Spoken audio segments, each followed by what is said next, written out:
Hello, everyone. My name is Roopa Sunku, and I'm the Chief Evangelist at Touch a Life Foundation and TALRadio, bringing you another episode of Career Elevations.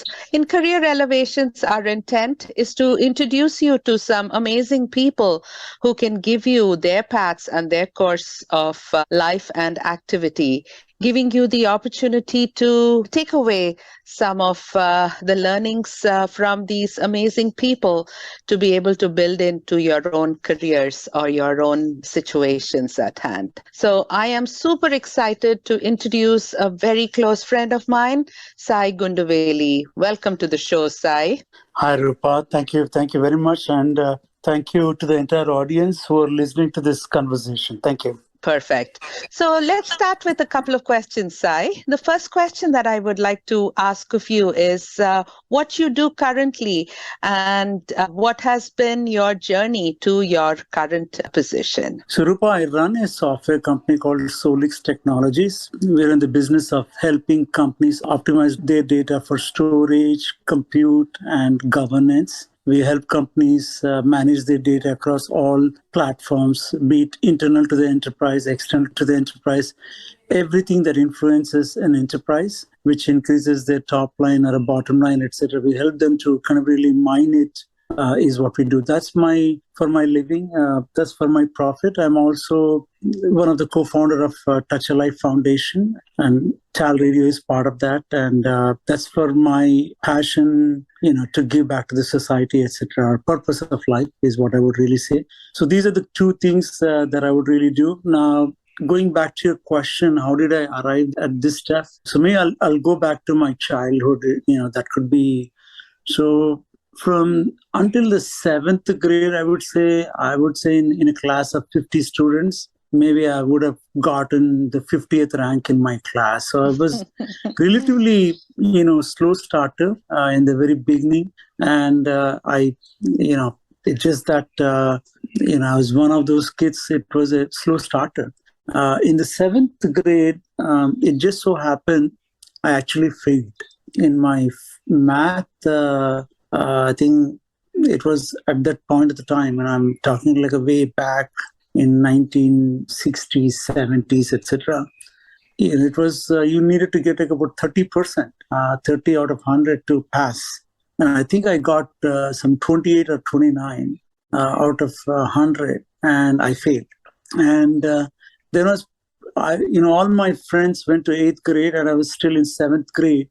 And I was there for almost like 30 days, and a lot of people apparently failed that year. So they made the passing grade as 27. And that's when I didn't lose any year.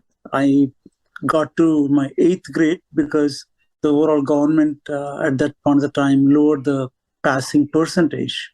But the 30 days created a lot of commotion in me. It was an embarrassing moment, and I felt like I didn't do well, and that was a turning point. And from that point of the time, I started doing very well in my class, and I was in my own family. I was one of the first person, at the time to get a super grade in my 10th, and then in 12th I got into Usmania University, which was, I got in rank of about 200 in about 30,000 people at that point of the time. Wow. Mm-hmm. And so I think, that's how it kind of really got journey until 7th grade. I was one. After 7th grade, it was a kind of really turning point. And I completed my mechanical engineering in Usmania University in Hyderabad. And post that thing, my dad wanted to come to United States. It was his dream to come to United States, but it was not possible. But that dream he kind of really inculcated on me, and I somehow wanted to go to United States, but I didn't know why. And we didn't have any internet at that time. All I was fascinated was it was United States, etc. And I need to go. My dad could not go. I want to go, etc. And it's one of those days. Getting visa was difficult. And here I went to the interview, I think almost 30 people before me, everybody were rejected. And I had the interview, and he said, "Why do you want to go?" For some reason, I don't know why, I got my small thesis, what I did in my engineering grade. I said, you know what, I want to do more research. I was actually naive at the time. I didn't know, I didn't really think that much. I honestly said, you know what, I want to do more research. This is the project I did. The guy got fascinated and he gave me the visa. And, I came out, and when I told I got my visa, my dad was like, oh my God, wow. And because everybody were getting rejected, and I got the visa. And that was another turning point. But here I got the visa. The next thing, my dad started worrying. He started worrying that he doesn't have enough money to send me. Forget about the school fees. He was getting worried, how do I send my son to United States? I don't have even the airfare. And here I come back after getting the visa. And the next day, I just started visiting all the banks and saying that I want a loan, to go to United States. And I remember it was one of those days on a Friday morning. Early morning, 8 o'clock, I got ready and went to a place called Abbott's. And I was going to each and every bank. I think the bank just got open. And I said, I want a loan and I want to go to the United States. Again, that was a turning point. The guy, for some reason, he just liked me. I met him at 10 o'clock. By 12:30, I got the loan. Wow. On Friday, I think by Monday, I had money to kind of really catch a flight and I come to the United States. So that's how, I think my journey came. And obviously, coming from a lower middle class family, coming to the United States for the first time was tough. And I was very lucky. I got a scholarship from Professor Golahali, and that paid bulk of my tuition. And I was working on Department of Energy project during my master's. That was only mechanical was obviously, I didn't know computers or anything like that. I did my bachelor's in mechanical and I pursued my mechanical engineering. But in the school, most of the seniors were actually pursuing PhD. And I realized they're pursuing PhD because they could not find a job or they were worried that they can't find a job. I'm talking about like this is, post Jimmy Carter's time. Economy was very tough. I'm talking about like a 1986, 87, time frame, etc. Yeah, and I was sure that I didn't want to pursue my PhD education, etc. I wanted to find a job. All I realized was I was good in math. And I was doing some computer programming.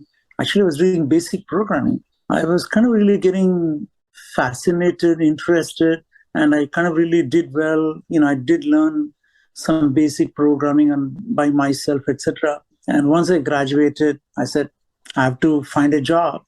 And I just had my father's friend in California. He said he'll give us an accommodation to find a job.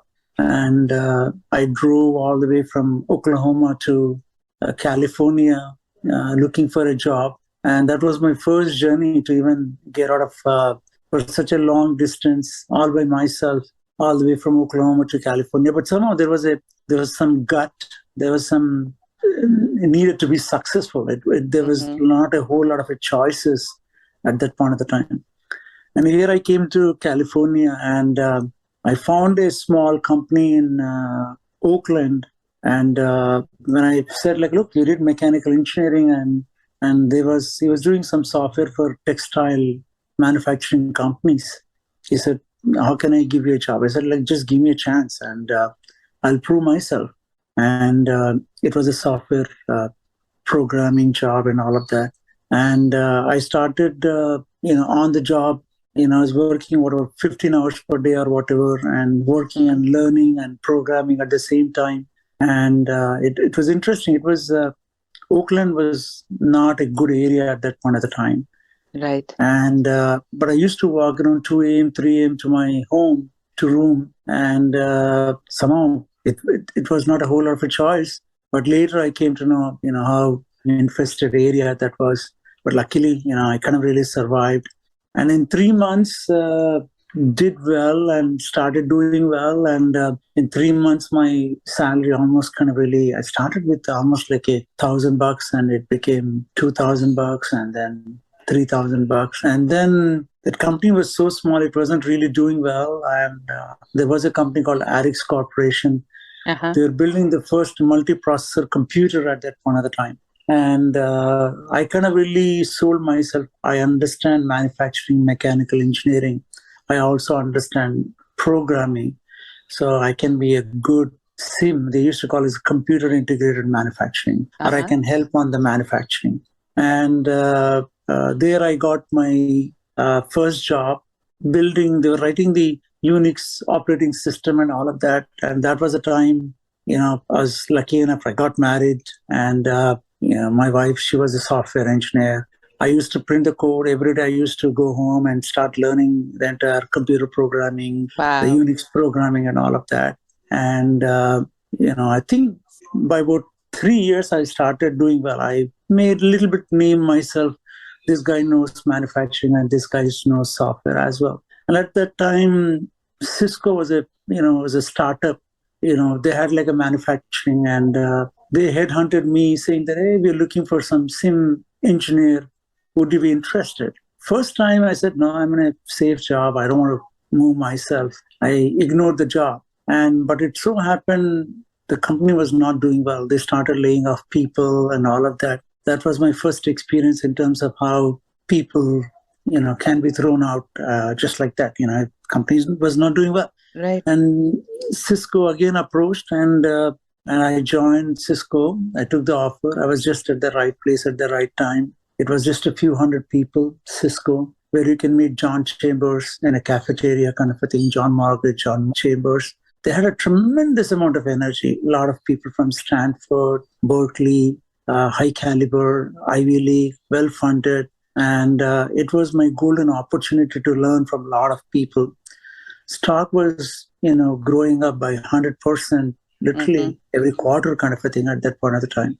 Okay. And it was a very tough environment, but I kind of really survived. Cisco was also a very tough company. There were like layoffs and very productive oriented kind of an organization. And I worked for 4 years and I was on top of the mountain at that point of the time. Stock did very well and I could potentially retire at that point of the time. Wonderful. And I was less than 30 years. That was when I said, what?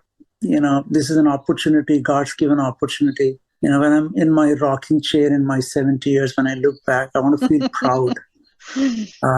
That's what I thought at that time. And I said, I want to do something on my own. And I quit Cisco and I had a meeting with John Chambers. He was asking, I told John, this is a golden opportunity for me to do something on my own, etc. This was a time when companies started emerging from India, like Wipro, Infosys, and all those companies. And also, before the prior couple of years at Cisco had a vision that someday they'll become a multi-billion-dollar company. And they said they want to implement ERP in the entire enterprise. And Cisco hired KPMG, and they did a fairly very vigorous exercise in researching all the companies out in the market who can supply the ERP software. Oracle was pretty new. It was an interesting learning experience. Cisco spent a whole bunch of time and they finally selected SAP. Then here comes like Larry. He said, I'm going to buy your hardware, you buy my software. And Cisco decided to implement Oracle at that point of the time. And it was a good learning experience, how sales and, these things really happen, etc. And implementing ERP at Cisco was a tremendous experience. I built a relationship with Oracle and learned a lot. And I felt like, ERP is going to play a very important role all over the world. And that's when I went to Oracle and said, look, I want to build a mini KPMG. KPMGs can help our large companies. What if I can build for small companies? And they actually gave me the partnership and they gave me the software. And that was my beginning. And I said, okay, let me build my company. And I was new. I started a company in India, and where I was starting to build like a mini KPMG, where I wanted to build services on Oracle applications. Uh-huh. And that was my start in 1996, and started doing that stuff, and slowly grew the company and all of that. And around 98, 99, my wife, she wanted to do something, and we kind of really invested in our first product company, that is Imaja Corporation in 98. We made the investment at that point of the time. And that was a time where dot-com era was there, highly inflated prices and all of that. Around 2000, the market started crashing. And whatever I have built also started dying. I even had an office in New York, and the 9/11 had an impact, and the entire business literally kind of crumbled. And 2003, 4, it was a downturn. I think Wipro, which had a revenue of like less than $100 million in 1999, suddenly took off. Any company that had a good infrastructure back in India started doing well, because all the companies, given the market crash in the United States, they all started going back to India. And I didn't have the infrastructure. Mine was a very garage kind of a setup back in India. And I said, I can't do these services anymore. Obviously, US, with all people, companies going back to India, etc. I had to reinvent myself. And so that was when Google, I was kind of really trying to figure out what I want to do. And Venus company was doing well. And Google, they came with a device to do searches even in an enterprise. Okay. So I went and partnered with them and said, let me take this Google search and see if I can build a company in the enterprise. So we did some integration work, and we took it to enterprises, and they said, wow, I like the search, but I don't know why I should pay you. And, and I don't even know what data that I have. And that kind of really opened up, what? A lot of these enterprises don't know what data they have. What if I can help them to understand what data they have? And that was the beginning of this new company, Solix Technologies. We said we'll help companies to understand what data they have, collect the metadata, help them to the search, etc., kind of a thing. And slowly we said, one of the value proposition is I can help them to archive the data, take it from a high cost storage to a low cost storage, improve the backups and all of that. That was the beginning, and from our journey from archiving. And now we are one of the top 3 in the world on the enterprise archiving space. And we have expanded the platform to touch all the data in the enterprise, both the active, semi-active, inactive data, etc. We provide the governance. We prepare the data for analytics. We feed the data to companies like Snowflake and Databricks and all of that. So we're like a IEA for AI. IEA is information architecture for AI. So I know it's a long answer for your question, but that was a journey from my 7th grade too. Wow. Amazing. I'm in awe listening to your story. I have heard bits and pieces of this journey that you've had multiple times in multiple occasions. But I actually think I have a really nice saying that would sum up all of these bits that you have shared with us. Such a rich experience. And I'm sure people have been listening to you very intently. And to me, the quote from Pele goes, success is no accident. It is hard work, perseverance, learning, studying, sacrificing, and most of all, love of what you're doing. So I think I could hear in your narrative the different failures that came by you, and you didn't see them as failures. You saw them as an opportunity to reinvent, as you said, or go ahead and look at what is the latest and the greatest, and look at what is the need of the day. And that is just fantastic. So super exciting to hear your journey, Sai. So let me ask you, with all of these, different scenarios that you had to confront, what do you believe gave you that fundamental force of passion or perseverance that you put into play? Was it the academic background, or was it more of you trying to live that big American dream, or is it something that your father had laid as foundation for you to aspire for? Yeah, that's a good question, Rupa. I would say I was insecure, from the very beginning, and that created that fear of being unsuccessful. Mm-hmm. And at all points of the time, that was working on me to push myself. And I would also put, one of the thing I would also add to what you just said, a pinch of luck also, and perseverance, hard work, and with a pinch of luck, makes all the difference. So I would say it's just that a sense of insecurity that I need to do better, and it always pushed me, and I think that's what always helped me to kind of really reach where I am right now. And I feel I'd also add like a lot of luck to that entire thing. Fantastic. I don't. I can't really, just being at the right time at the right place. But all I would say is like when you just continue to keep trying, there were like so many occasions where I felt maybe made a mistake, etc.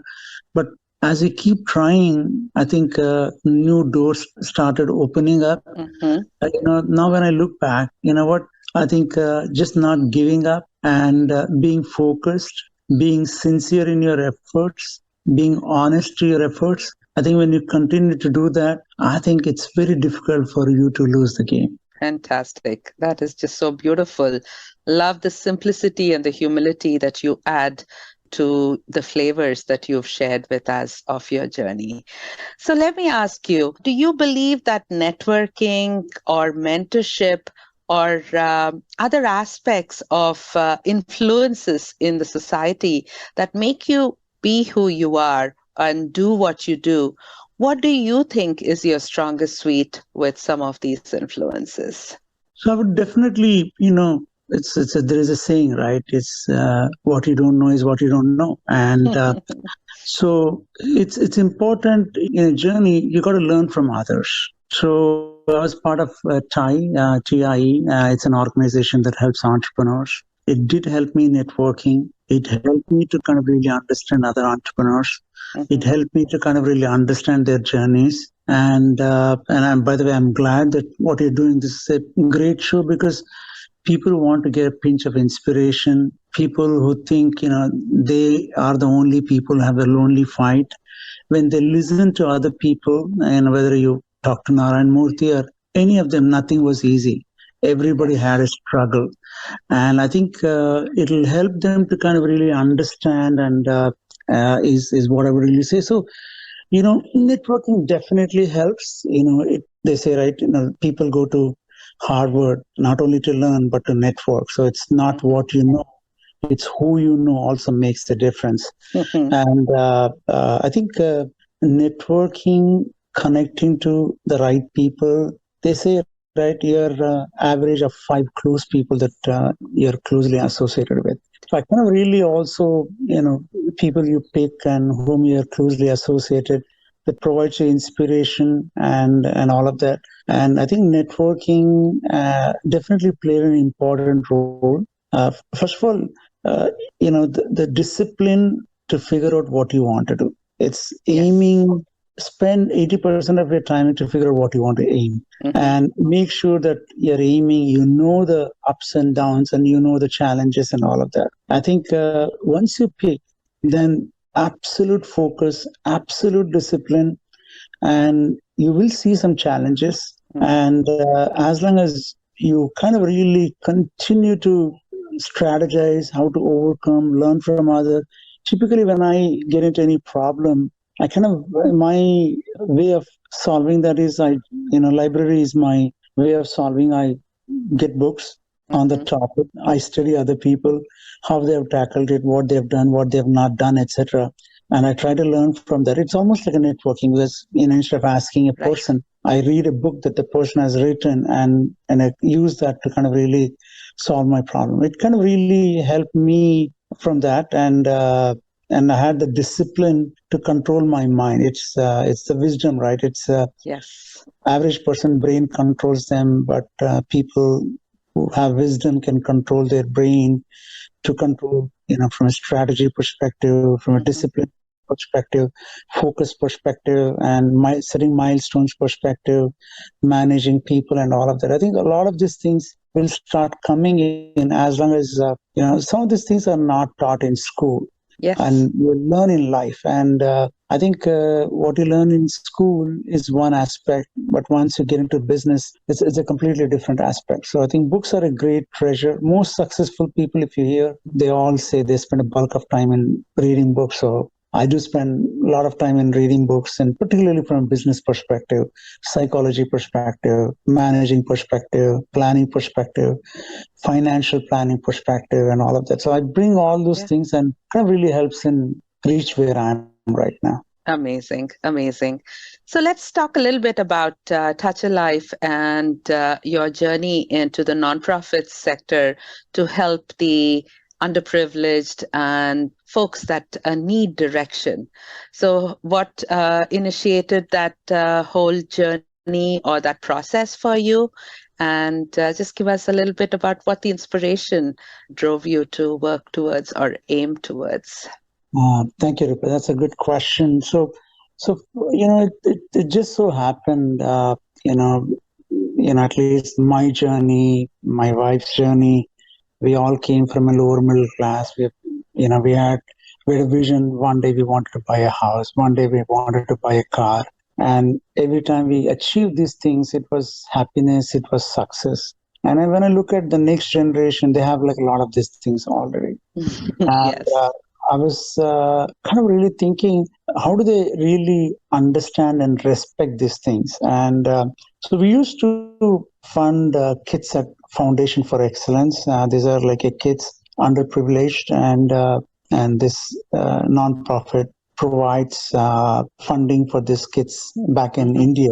And some of this, every year they do an annual event. And I used to take my entire family, including my kids. And so some of these kids come and used to kind of really present their story. What was the situation? Literally very, very poor people, how the funding helped and changed their life. It literally brought tears in a lot of people's eyes at that point of the time. And my kids were also emotional. And I said, like, look, if these people are doing back in India, again, being born, brought up over here, why can't we do the same thing in US? We can't really encourage them, because we wanted them to kind of really understand, happiness, the pursuit of happiness. When you'll know when you'll start appreciating what you've got, when you know a bunch of other people who don't have the same thing, etc. So we started going to the local schools, started helping, and we were doing fundraising and all of that in a little way. And we started this foundation called Touch a Life, and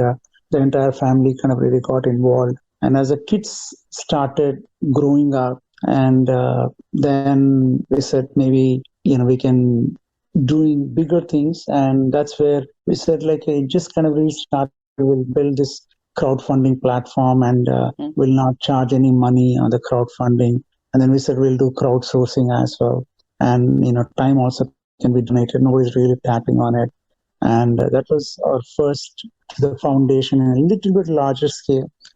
But then we said like you can have a great technology, but then we said we need some good marketing, and that's when we came with our internet radio, TALRadio, which you're listening right now.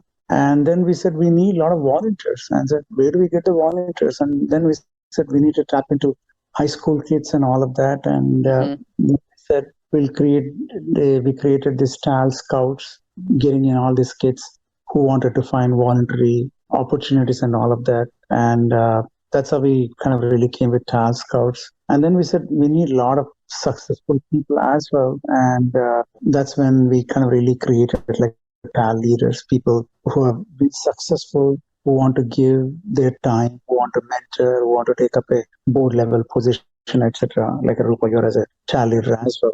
So that's how we kind of really started. And but as we started going, we said like, what, instead of using the only tools for ourselves, if we can provide the tools for nonprofits, because the statistics were less than 0.0001% are like a very successful nonprofits. Like I'm talking about like a Red Cross. They get like a multi-billion dollar. Then there are really like a lot of small companies. They don't even, some of them don't even have a webmaster. They don't have like a marketing. They don't have a technology and then the Right. compliance and all of that. We said, you know what? Maybe we'll reposition ourselves as a platform for the nonprofits to use our entire resources at zero cost and for them to do more good, etc.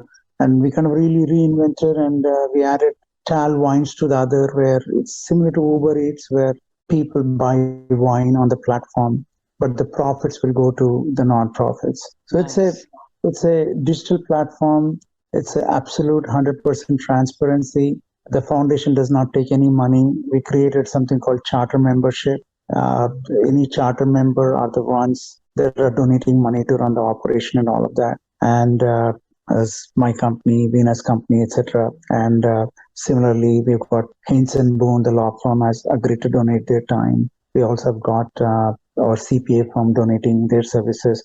So we created a platform where charter members take care of all the costs, and there's an absolute transparency. 100% of the donation goes from donor to donor, minus any bank charges or anything like that. So we provide absolute transparency. We also let crowd to kind of really comment on anything if they see any fraud or whatever kind of a thing. So pretty much right now we have a digital platform connecting people who need help to people who want help, where there is a transparency, where it's guaranteed 100% of the donation is going from donor to donee, and all records are there for them to have the trust that the money has actually gone for a cause and all of that stuff. So that's where we're kind of really bringing a lot of nonprofits onto the platform, and that's where we are at this point of the time. And we hope by next year we'll extend the platform to corporates so that they can see the local needs.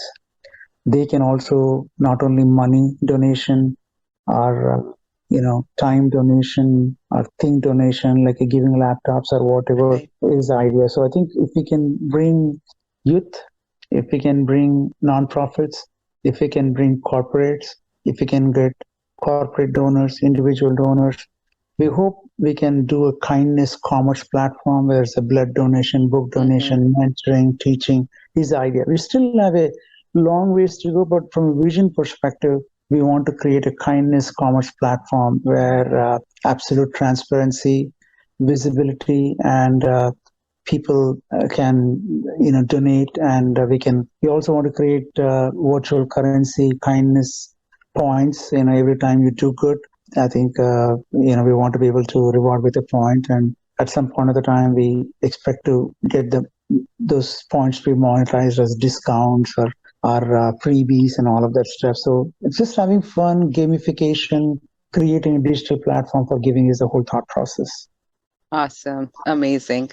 The one thing that strikes me through both your stories today is the way you look at the ecosystem holistically, focus on what you would like to make a difference with, and go for it. That is just fantastic. And on top of all of that, your humility is just amazingly obvious in every scenario and every narrative that you've shared with us this evening. Thank you so much for your time, Sai, for having joined us. And I am sure there are lots of people out there who can relate to your journey and can also help embellish their journey to be able to go get that new idea or their new perspective into action. And it all takes a little bit of luck, like you said, with a lot of hard work and perseverance. So thank you again for joining us today. I'd like to request all the listeners of the show to come and join us for our World Kindness Day on the 19th of November in Santa Clara Convention Center. This is an opportunity to network and understand the giving platform that Sai has shared with us today. and an opportunity to get into the lives of the underserved and opportunities that are out there with the various nonprofits serving our larger community right now. It is a time of need. It is a time of renewing your vows to what you want to pay back to society and pave the path for the future of society. So definitely do join us for World Kindness Day again on the 19th of November in Santa Clara Convention Center. And I'm sure you have learned a few tidbits to pivoting your journey, and come back and listen to us and listen to a number of wonderful people that I will introduce you to and their journeys to give you ideas or spokes for your pursuance in the future. Thanks again.